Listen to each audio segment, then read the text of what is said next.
Ciência no rádio. Fenômenos no ar. MEC AM em parceria com o Observatório Nacional. Poxa, que oportunidade legal que a gente tem nessa parceria de falar sobre os sismos, né? Sobre os tremores de terra e terremotos. Porque é um assunto que desperta muita curiosidade. E como no Brasil nós não temos, são raríssimos os casos de tremores com forte intensidade, às vezes a gente fica, né, sem entender certas características, certas causas dos tremores. Então hoje, essa oportunidade, na parceria oficial da Rádio MEC AM, do programa Todas as Vozes, com o pessoal do Observatório Nacional. Eu converso com Fábio Dias, sismólogo do ON, sismólogo do Observatório Nacional. Professor Fábio Dias, muito obrigado pela gentileza e bom dia. Bom dia, ouvintes.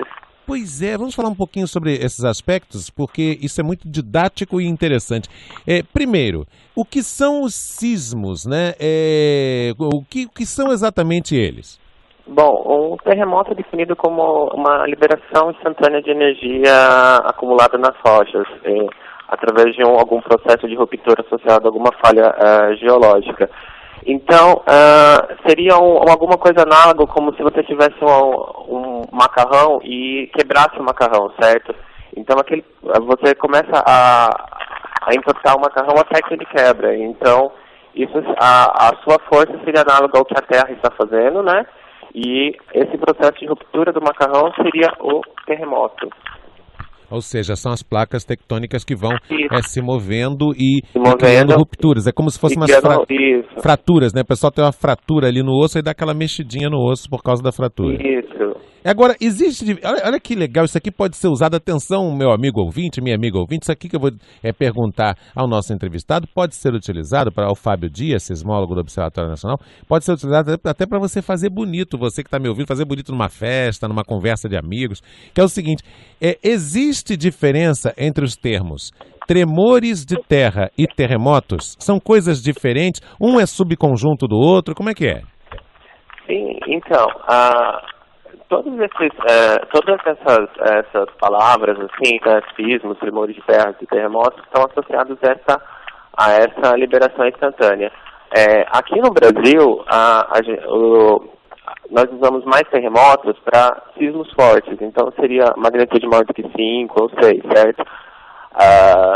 E sismos são qualquer liberação de energia. Então, se você tem algum tremor de magnitude 1 ou 2, ele é classificado como sismo ou evento sísmico. Algum tremor com magnitude maior do que 5 ou 6 é um terremoto.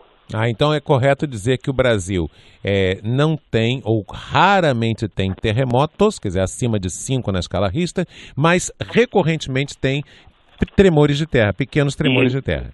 Isso você pode dizer que raramente nós temos algum terremoto, que seria algum sismo maior que magnitude 5 ou 6, mas comumente a gente tem sismos.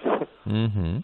O que significa exatamente magnitude? A gente ouve no noticiário assim, acaba de acontecer um tremor de terra ou um terremoto no país tal, não sei o quê, de magnitude tal. Por que magnitude? Bom, a magnitude ela está associada à energia liberada pelo tremor de terra. Por exemplo, assim, quando o Richter, na década de 30, começou a estudar os eventos, ele definiu aquele evento como, por exemplo, magnitude 1, 3, por exemplo, magnitude 1.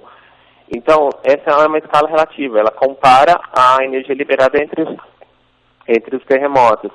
Então, a magnitude, ela é associada a esse tremor. Então, por exemplo, hoje em dia, como a tecnologia avançou, nós temos várias formas de medir a magnitude, usando diferentes propriedades do tremor, mas a magnitude de um tremor é associada à energia liberada. É diferente de intensidade. Intensidade é o que você sente. Por exemplo, se chacoalhou a sua casa, se caiu algum objeto, se teve alguma trinca. Essa é associada à intensidade do seu tremor de terra. A intensidade, ela varia de acordo com a distância. Quanto mais próximo do seu evento, mais intenso tende a ser. A magnitude, ela é única, é associada à energia liberada. Então, não importa se você está a 10 km ou você está a 100 km do tremor, a magnitude é a mesma. Uhum. Vamos falar um pouquinho sobre como uma pessoa que está lá num centro sismológico, lá na Europa ou nos Estados Unidos, pode saber com precisão, ou perto da precisão, a magnitude de um terremoto que acontece aqui na América do Sul, no Chile, por exemplo, e saber com uma impressionante rapidez e até prever. Por quê? Quer dizer, que tipo de recurso é usado para que, à distância, se saiba a magnitude? Então, a maioria nós temos aparelhos que estão monitorando o movimento da Terra, né? São chamadas estações sismográficas. Essas estações, a maioria delas transmite o dado em tempo real, ou em gap, ou assim, em intervalos de 1 minuto. Então, é assim, você está monitorando em tempo real, chegando na sua tela, você vendo, certo? Quando começa a chegar um sinal em uma estação, em 2 estações, ou em 3 estações, assim, que são sinais que tem uma característica de tremor, o próprio sistema já avisa para você, olha, tem alguma coisa acontecendo, certo?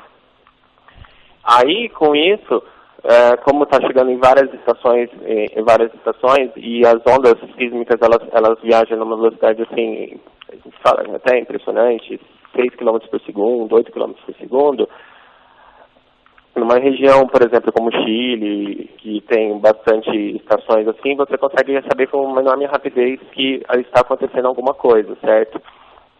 Agora, aí isso sai alguma magnitude preliminar. Você analisa o quanto que a Terra se moveu pelo seu registro, você consegue ver a amplitude desse movimento, e nisso você consegue associar a magnitude. Logicamente, depois de um certo tempo, à medida que mais dados vão chegando e vão tendo mais tempo, essa magnitude é refinada. Então, por isso que às vezes você vê assim, uma magnitude, foi 6, de repente, 5, 8, assim. À medida que os dados vão chegando, as pessoas vão analisando melhor e tendo uma melhor média de quanto que foi a magnitude. Agora, prever terremoto é uma coisa difícil, né? Ainda não há um consenso de se podem ser previstos e como ser previstos. O que hoje a comunidade tenta fazer mais é construir prédios ou construir estruturas que sejam preparadas para aguentar esses temores. Né? Por isso que são muito mais difíceis as situações em cidades de arquitetura antiga, de prédios históricos, né? É bem mais difícil, né? Isso. Né? Como você pode ver, por exemplo, o caso da Itália, né? Que foi... O impacto gerado pelo terremoto é muito maior, onde os prédios são o que é uma pena, né? Porque na verdade são importantes patrimônios históricos, mas não eram prédios preparados para o terremoto, né? Para a situação do terremoto. Não são preparados para terremotos e aí você tem tragédias, né? Pois é. Vamos falar um pouquinho sobre o Brasil. Eu espero, ouvinte amigo que está acompanhando a gente, você também, espero que você tenha essa curiosidade também. É verdade que o norte de Minas, ali, região de Montes Claros, por ali, é uma das regiões mais propensas no Brasil a terremotos? Ou se não é, quais são? Quais são as regiões onde acontecem mais registros aqui no Brasil? Então, aqui, principalmente nos últimos anos, né? Desde 2009, mais ou menos, 2010, nós temos nós conseguimos implantar a rede sismográfica brasileira. E essa rede aumentou consideravelmente o número de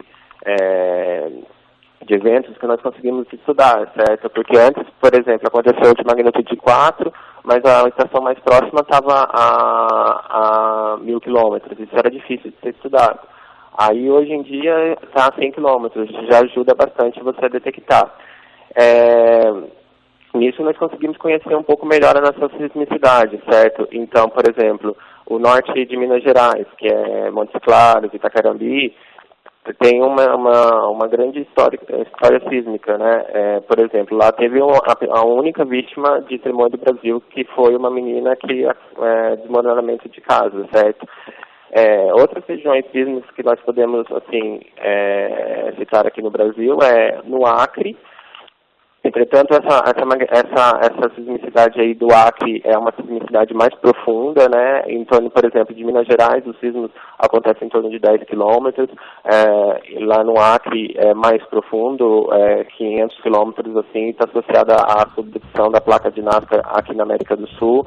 Então, apesar de lá ter bastante sismos, assim, eles não são muito sentidos porque eles são profundos, né?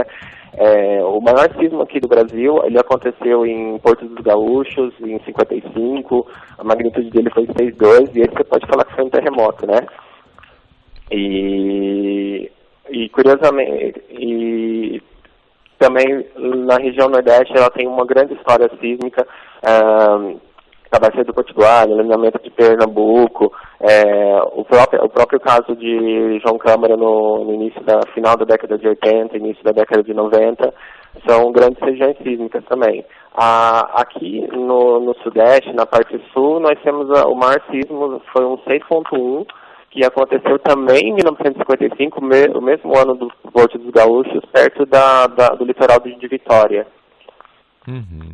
Pois é, vou tocar aqui num tema polêmico com você, né? Que é a história de que até mesmo algumas religiões, algumas denominações religiosas vêm com aquele papo de olha, tá vendo, o apocalipse está chegando porque o número de terremotos aumentou, Realmente aumentou nos últimos anos, nas últimas décadas, o número de terremotos, ou o que aumentou foi a capacidade tecnológica de perceber e informar esses terremotos? Aumentou o número de terremotos ou o fluxo da informação sobre eles? O fluxo da informação, certo? Isso é o que aumentou.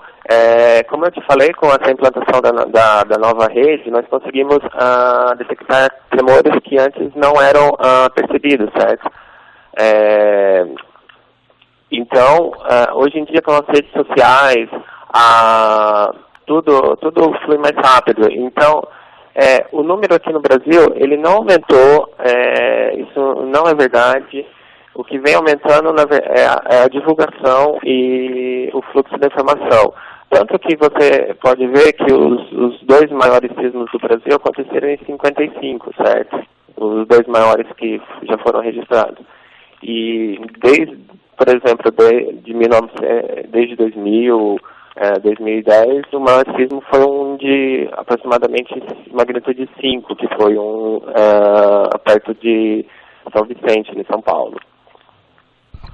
Que interessante, gente. Então, quando começar alguém numa festinha, numa conversa de amigos, ele tá vendo, a Terra vai acabar porque o número de terremotos aumentou. Não, o número de terremotos não aumentou, como nos diz aí o representante do Observatório Nacional e sismólogo Fábio Dias. O que aumentou é a nossa capacidade, seres humanos, capacidade de, através das tecnologias, a nossa capacidade de obter informações sobre eles em diferentes partes do planeta. Sim, hoje em dia também bastante, as maiorias das regiões já estão ocupadas, né? Por exemplo, no caso desse maior tremor aqui do Brasil, que foi o de Porto dos Gaúchos, em 55 não havia tanta população no Mato Grosso, certo? Uhum. Agora eu queria, para finalizar, que você nos contasse o seguinte: é realmente possível prever terremotos? Porque tsunami a gente sabe que existem alertas. O pessoal diz, olha, cuidado, vem a tsunami aí e tal, não sei o quê. E o Japão, inclusive, hoje em dia está super preparado, a população super educada para lidar, depois de alguns traumas, né, para lidar com tsunami. O que fazer, para onde fugir e tal. Terremoto é possível ser previsto e com quanto tempo de antecedência? Olha, terremoto a gente não consegue prever, certo? O que você pode ter o que a gente chama de modelos, alguns modelos que funcionam para algumas regiões. Por exemplo, se você tem alguma rede monitorando, você tem que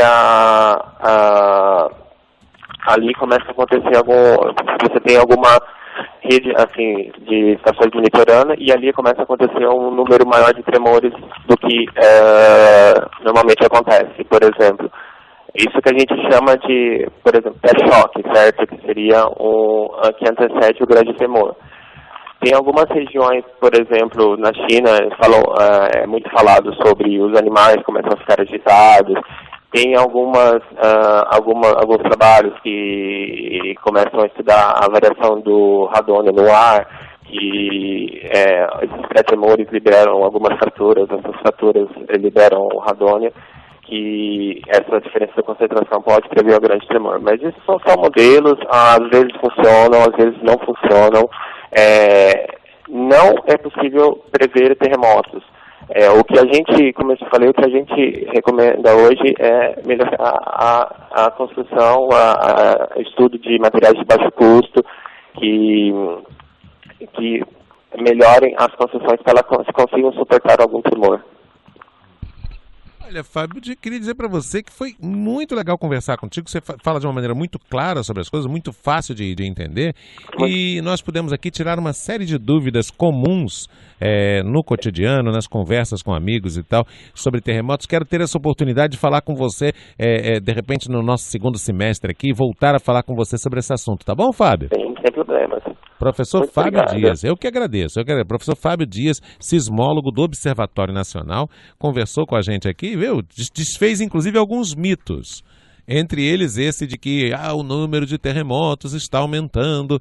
Não está aumentando coisa nenhuma. O que acontece é que o nosso acesso à informação sobre terremotos é que é maior. E aí gera essa impressão, essa percepção de que o número de terremotos ou a frequência de terremotos, né, a quantidade de vezes que acontece terremoto no planeta a cada mês, estaria aumentando. Não está. Ele conversou com a gente nessa parceria oficial da nossa rádio MEC AM Educativa com o Observatório Nacional. Ciência no rádio. Fenômenos no ar.